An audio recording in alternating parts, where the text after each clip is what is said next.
Business काढतो.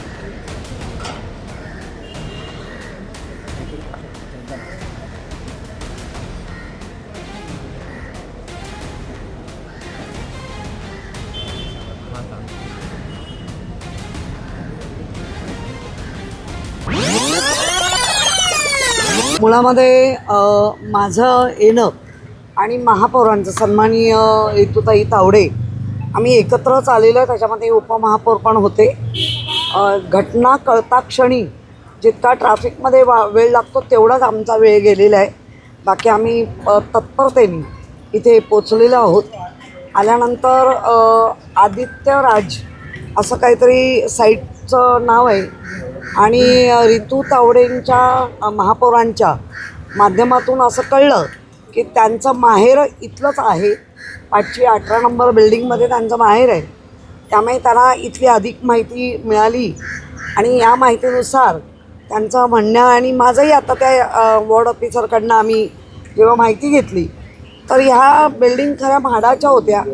पण म्हाडा झाल्यानंतर म्हाडानी सगळ्यांना त्या सोसायटीनं हँडओव्हर केल्या आणि सोसायटी मग डेव्हलपर नेमतो आणि तो डेव्हलपर म्हणजे आदित्यराज काहीतरी तो डेव्हलपर आहे.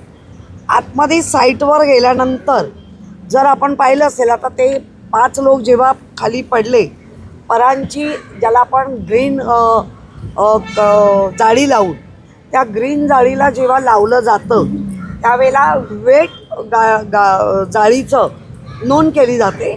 कारण आपण पाहिलं असेल मंत्रालयात झिरवळाने उडी मारली वरून पण ते वेट बॉडी वेट त्या जाळीनी तेवढं तोललं. याचा अर्थ त्या जाळीला किती वेट असलं पाहिजे, जाळीनी घेतलं पाहिजे. जाळ्या लावल्या म्हणजे झालं नाही. ह्याच्यामध्ये बिल्डरचा गलथानपणा आणि आम्ही महानगरपालिकेचा वॉर्ड हे दोघांचाही म्हणजे महानगरपालिकेचा आपण परवानग्या दिल्या आहेत आणि त्या परवानग्या दिल्यानंतर बिल्डिंग प्रपोजल किंवा बिल्डिंग फॅक्टरी मेंटेनन्स हे वॉर्ड ऑफिसरच्या अंडर यांनी केलं काय. आपण जर आतमध्ये गेल्यानंतर पाहिलं तर इतक्या छोट्या छोट्या तारा आपण तुटून पडलेले आहे. म्हणजे त्या साईटवर जे इतरही काम करत असतील त्यांचे पाय फाटणं, दगडांचा इतका मोठा खचाखच ज्याला खाचर म्हणतो ते सगळं त्या ओपन पेसमध्ये दिसतं आहे. आणि ज्या पद्धतीने एक SOP असते की काय केलं पाहिजे, कसं केलं पाहिजे, त्याला सेफ्टी बेल्ट लावला पाहिजे, त्यांच्या डोक्याला हेल्मेट असलं पाहिजे. 6 लोक एका वेळेला खाली येतात मग नक्की वर त्यांचा कसा पाय घसरला किंवा काय झालं याची एक्झॅक्ट माहिती 1 तासाच्या आत खरी आली पाहिजे होती पण ती आलेली नाही आहे. याचा अर्थ महापौर आल्या, विरोधी पक्ष आले म्हणून ह्यानी यायचं महापालिकेनी आणि त्याचा सुपरवायझर कोण नव्हता. जे इंजिनियर आहेत या साईटवर काम करणारे कुठले बिल्डरचे त्या मनुष्यवधाचा गुन्हा 307A दोन्ही होतं. निष्काळजीपणा आणि मनुष्यवधाचा गुन्हा असं त्यांच्यावर घातला पाहिजे. आणि त्याचबरोबर महानगरपालिकेच्या अधिकाऱ्यांना पण ते जबाबदार धरलं पाहिजे. कारण बाकीच्या वेळेला बरोबर पोचतात तर अशा वेळेला तुमचं लक्ष नाही का. एवढा तो आतमध्ये तुम्ही पण बघितलं, तुम्हाला चालणं कठीण होतं. महापौर आणि मी स्वतः कशात चाललं आहे ते आम्हाला माहिती. कुठल्याही जरा जरी सरकला असता तर पाय कापू शकतो. इतकं लोखंडाच्या तारी, इतके तिथे ते ब्लेड, इतका तो खाचर करून ठेवलेला एरिया मला वाटतं अतिशय निष्काळजीपणे आणि फक्त हे जे बिल्डर आहेत ते नेमके कोणाच्या अंडर काम करतात आणि त्यांना एवढी सूट का दिली जाते की बिल्डरकडनं तिथला असलेला इंजिनियर तो जो सुपरवायझर आहे तो करतो काय आणि त्याला काय. हे तर इन्स्ट्रक्शन आहेच प्रत्येक साईटवर, ती वापरली जात नाही. जर वापरली जात नाही तर साईट सुपरवायझर ते वापरायला लावतो. याचा अर्थ तो हजर नव्हता, फक्त इन्स्ट्रक्शन दिलं हे काम करायचं आहे. म्हणजे पार्किंग बिल्डिंगचा आणि ते बिचारे वर्कर असतात, त्यांना काम पुरं करून एका साईटवरनं लवकरात लवकर दुसरी मिळते का याच्याकडे त्यांचा कल असतो. आता ते जे डेथ झालेत ते मराठी आहेत का, कुठल्या राज्यातून आले आहेत का, आता मृत्यू झाल्यानंतर जो बिल्डर आहे तो गुन्हा तर होणारच आहे, पण त्यांच्यासाठी पेनल्टी काय, बिल्डरला त्यांच्या कुटुंबाला तो आर्थिकदृष्ट्या आता कसा सक्षम करणार आहे, सगळ्या गोष्टी यायला हव्या. नाही, आम्ही तुम्हाला त्या वेळेला कळवूच, आमचा आहे. कारण आपण मागच्या वेळेला महापौर होताना पण सरप्राईज व्हिजिट घेतल्या होत्या, काही होतील. पण हा जीव जाईपर्यंत जर सुपरवायझर किंवा ज्याला साईड घेतली आहे ते जर हजर नसतील तर पहिल्या यांच्यावर गुन्हा दाखल करा. FIR तो होईलच, तो काय जनरल कोणी दबाव आणला तरी FIR होतो. याच्या आम्हाला पण झळी लागले.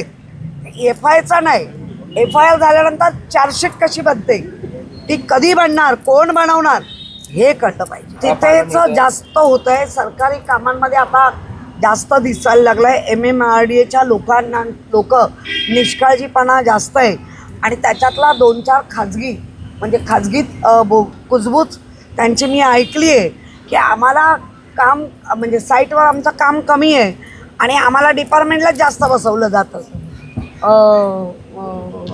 याच्यावरती मंत्रालयात किंवा मंत्र्यांच्या दारात. तर कामं कधी असं कुजबूज आहे ते आता कोण करताय काय करताय तुम्हाला तो कानासा घ्यावा लागेल.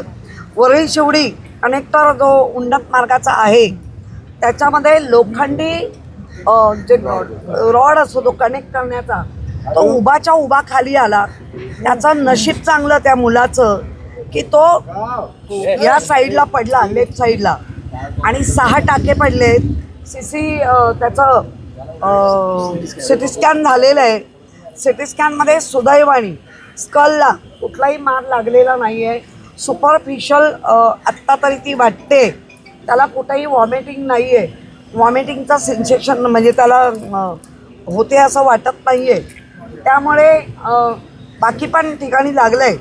तर चालणाऱ्या लोकांनी नेमका गाड्या बघाव्या, खड्डे बघावे, ट्रॅफिक बघावं की वर बघावं आणि मन बघता बघता कुठेतरी वर जायचंच आहे असा मुंबईकरांचा जीव धोक्यात घातला आहे का. मुळामध्ये आपली मुंबई ही बहुरंगी बहुढंगी आहे. आपल्या पंतप्रधानांनी झाडू हातात घेऊन स्वच्छ पंतप्रधान अभियान राबवलं होतं. पहिलं राज्याने मुंबई महापालिकेने ह्याचं उत्तर द्यावं. जर तुम्ही पंतप्रधान हातात झाडू घेतात, देशाला स्वातंत्र्य मिळाल्यानंतर 60 वर्ष 50 वर्ष 58-59व्या वर्षी देशाच्या पंतप्रधानांना हातात झाडू घ्यावी लागते.